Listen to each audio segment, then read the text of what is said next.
Estamos hoje aqui gravando um podcast para a disciplina de doenças infecciosas. Somos o grupo formado por Ana Cristina, Jordana, Amanda, Alana e Laíse, e vamos entrevistar a doutora Mariana Fernandes sobre esporotricose em gatos.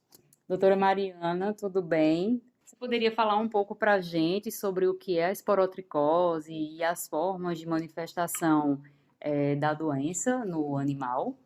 A esporotricose é uma doença causada por um fungo do gênero Sporotrix. Ele vive principalmente na terra, em troncos, onde tem essa matéria orgânica principalmente mais úmida, que favorece o seu crescimento.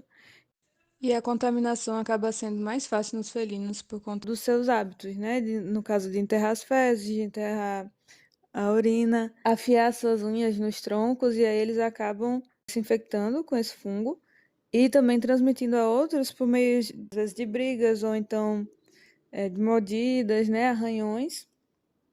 E as suas formas de apresentação, digamos assim, é a linfática, a cutânea, a visceral, perdão, cutânea e a linfocutânea. A cutânea ela é a mais fácil da gente ver, ela é a mais fácil de diagnosticar, ela é a mais visível, né?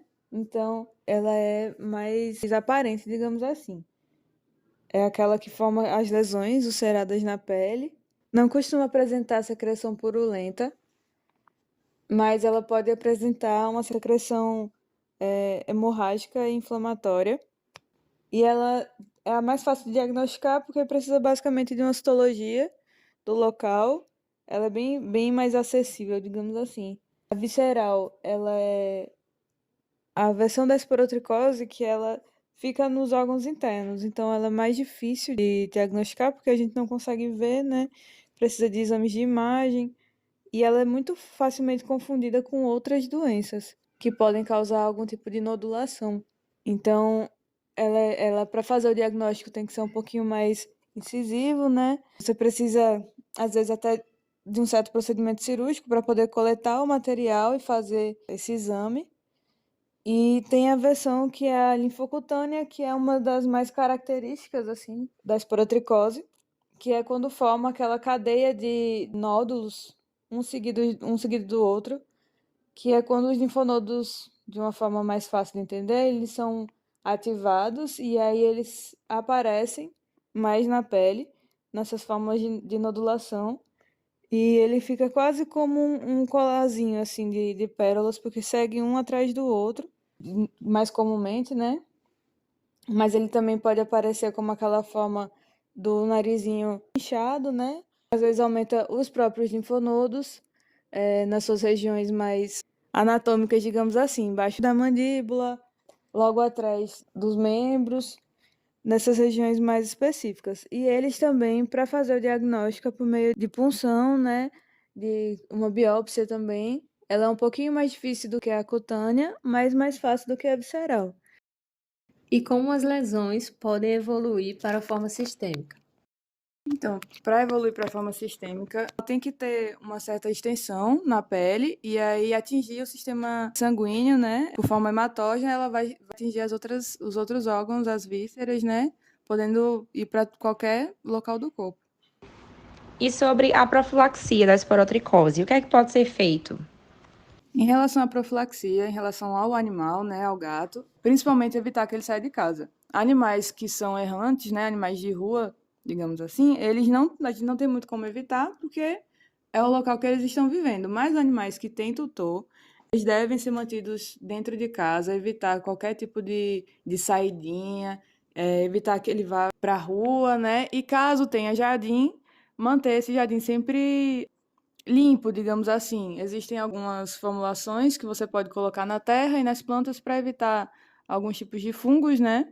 E aí pode ser utilizado em casa, mas é principalmente evitar que ele saia, evitar que ele tenha contato com outros animais que possam estar infectados. Em relação aos humanos, eles podem sim pegar a partir do gato, né? Em caso de arranhão, de mordida, geralmente quando está acontecendo algum tratamento e o animal é um pouquinho mais arredio, ele acaba arranhando ou acontecendo algum desse tipo de acidente, pode sim ocorrer essa transmissão, mas não é a única forma de transmissão, né? Então, você pode usar luvas no momento de manipular esse animal. Se for um animal realmente mais agressivo, pedir ajuda a outra pessoa, tá sempre com roupas de manga, né? E as luvas por cima dessa roupa de manga. E também o humano, ao manipular a terra, né, os troncos, usar os devidos materiais de proteção pessoal para evitar que se contamine de outras formas também. Em relação ao diagnóstico, como não confundir com outros tipos de lesões?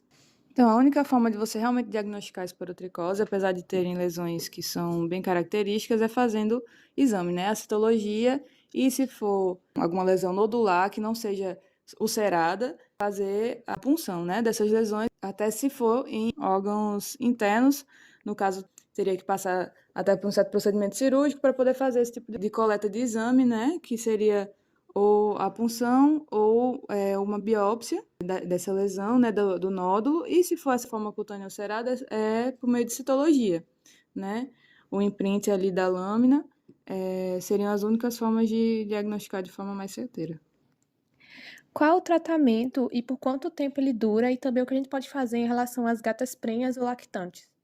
Bom, o tratamento ele é feito com antifúngicos, né, existem alguns de eleição, e eles podem ser escolhidos por meio da cultura fúngica com antifungigrama, né, para ver qual é exatamente o fármaco que está mais sensível para aquele animal. O tratamento ele dura pelo menos 90 dias, 3 meses, mas ele tem que ser feito até 30 dias depois de finalizarem as lesões, né? E aí, se for a forma visceral, tem que ter esse acompanhamento com exames de imagem para poder ver em qual nível mais ou menos é que está e ter certeza, assim, a gente, na verdade, não consegue ter certeza absoluta que a esporo foi curada e que acabou, porque eventualmente ela pode voltar futuramente, mas o que a literatura diz é pelo menos 30 dias depois das lesões sumirem. Em relação a gatas prens ou lactantes, a esporo ela não passa pelo meio do leite ou pela placenta, mas ela pode ser passada pelo contato, como já foi dito, né? Então, se ela tiver lesões ali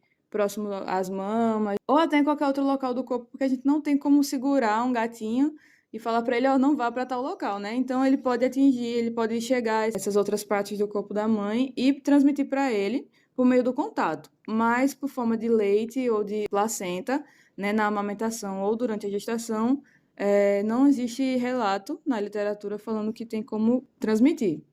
O prognóstico ele varia muito de cada animal, varia de como ele está, de qual é a sua condição de saúde, apesar da esporo, além da esporo, e a sua condição de saúde juntamente com a esporo, se ela está muito extensa, se ela é uma lesão pequena ali só naquele local, ou se ela já atingiu órgãos, se ela é uma lesão, são várias lesões ulceradas, né? O prognóstico em si ele é muito, muito individual, a gente não tem como falar que todos os animais vão ficar bem, nem que todos os animais vão evoluir para o óbito. Isso não existe. A gente tem que avaliar cada animal individualmente. Então é isso. Encerramos por aqui nossa entrevista sobre esporotricose. Agradecemos a doutora Mariana Fernandes por ter topado essa conversa com a gente para esclarecer vários mitos, né? O gato não é o vilão da esporotricose. Existem vários outros meios de se contaminar com a doença e sobre a importância da posse responsável, né? De evitar que seu animal possa ter o acesso à rua sozinho e evitar que ele tenha contato com animais e locais infectados pelo fungo da esporotricose.